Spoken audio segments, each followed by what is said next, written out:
So, andito po tayo ngayon sa Toyota Bacoor at ngayong araw, close po tayo ngayon sa store, ang Galaera Moto Gears dahil pipick upin po natin ngayon ang ating Light Ace. Yes, ngayon po natin siya kukunin at papakilala ko muna kayo sa ating agent. So, siya po yung nag-asikaso ng ating mga requirements dito and super bilis natin na makakuha ng unit dito.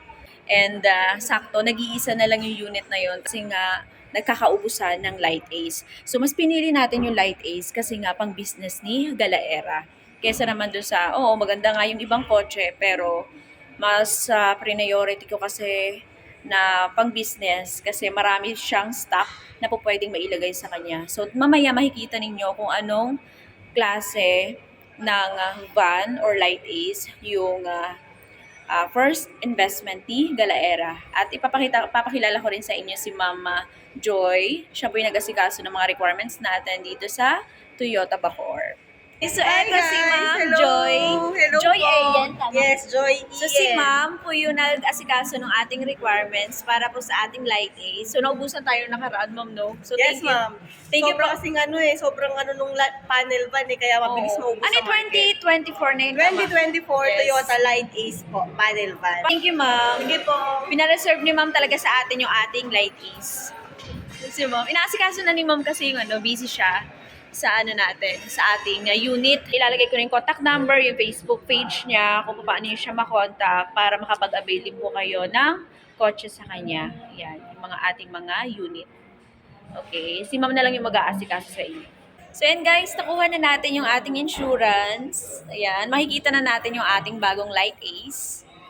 Dito po sa Toyota Bacoor, marami kayong po pwedeng pagpilian. Kung halimbawa, dito nyo gusto kumuha ng kotse. And alam nyo ba guys, dahil naubusan nga tayo ng unit ng ating Light Ace, second option talaga natin is si Race. Si Race po ay po pwede rin naman siyang, marami kayong po pwedeng mailagay dito sa likod. Kasi pwede nyong tupiin itong bangko. So, pag natupi nyo na to, eto, pag natupin nyo na to guys, so marami pa kayong stock na po pwedeng mailagay dito sa likuran. So ito sana yung second option natin. Pero ayun nga, dahil dumating na po yung 2024, ayan, mas pinili natin yung unit na yon kasi nga pang business ni Galaera. Yung ating mga poging kasama, si Square Rai and Sir Mac. So, ganito pala yan guys, para magkaroon lang kayo ng idea, bago pala i-release yung mga sasakyan sa atin, kailangan muna nila ipakarwash yan. Kasi, syempre, naalikabukan yan dito sa kanilang stock room dito. Ayan. Nakalikabukan yan. And lahat naman yan is brand new. So, kaya binibigyan natin sila ng time bago pick upin natin or i-release sa atin yung mga unit natin. Pinapa-carwash muna nila yung mga kotse na yan. And grabe, ang dami pala nila ditong stocks sa taas. So, nandito tayo ngayon sa third floor para makita yung mga iba't ibang klase na sasakyan. And grabe, nakakahilo. Ang dami nila ditong mga unit. Parang hindi kayo mauubusan, sobrang dami. Ito na guys! Ito na ang ating Light Ace. Ma'am, ito po yung susi natin. At ito po yung previous ko sa inyo, ma'am. Dalawang payong. Hindi ba payong ko? Payong po, at saka early warning device. At saka mamaya ano po yan rain visor po, side visor, ma'am. Bukas po ibibigay sa inyo, ma'am. Tatanungin natin si Madam kung ano po yung mga basic requirements natin if gusto nyo kumuha ng sasakyan kay Madam. Ito po si Ma'am Joy. Hi po. I'm Joy po. Para kung maghahanap kayo or gusto nyo kumuha po ng sasakyan, pwede nyo pong hanapin dito lang po sa Toyota Bacoor, Joy po.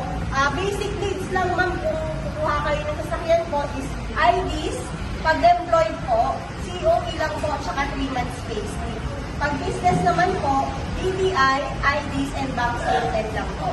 Pero ma'am, iwan ko lang yung number ko po para if ever na may mga makapanood, pwede po yung nila akong tawagan. Yes. Ilalagay natin yan dito sa ating vlog. So, kung paano si Madam ang contact and Facebook page. Yes po. Joy Ian Madiso, Toyota Bacoor, Cavite. Grabe, ang bilis ng process ni Madam. pinalo up niya talaga yung ating Light Ace kasi yung Light Ace, naubusan tayo mo daw. Yes sir, naubusan po kaya ako po on my part, naghahanap po talaga ako sa iba-ibang Toyota dealers or sa Planga po. Sige lang din po. Oh, sige. Makapag-picture na tayo. Ano naman ito? Sir, ito po ang Toyota na susi. Ang laki. Para kay ma'am. Pwede ba ito iuwi? Ito na po yung ating bagong Light Ace. So, first investment po ito ni De La Era. So, yan. Tingnan natin yung loob.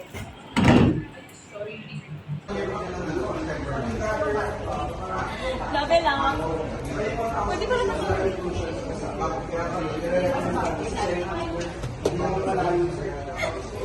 Ay, ito na ang first investment ni De La Era. Pwede po meron dito, pero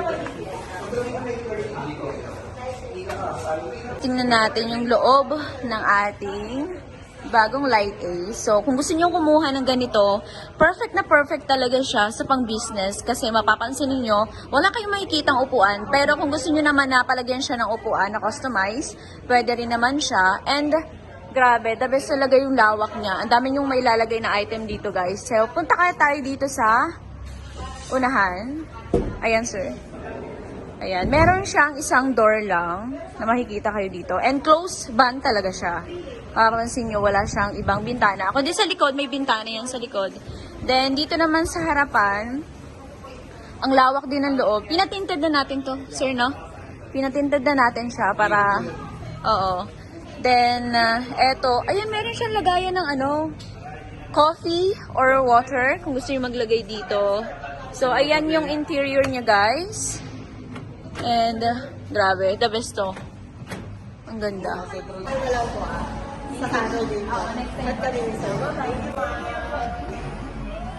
Bye-bye! Uwi na! Bye! Sir, hindi ko lang number ko kayo sir ha. Thank you po. Thank you sir. Sinamahan tayo ni Sir Mac para makuha yung ating bagong Light Ace. So, yan. Lalabas na siya. So, atin na talaga to.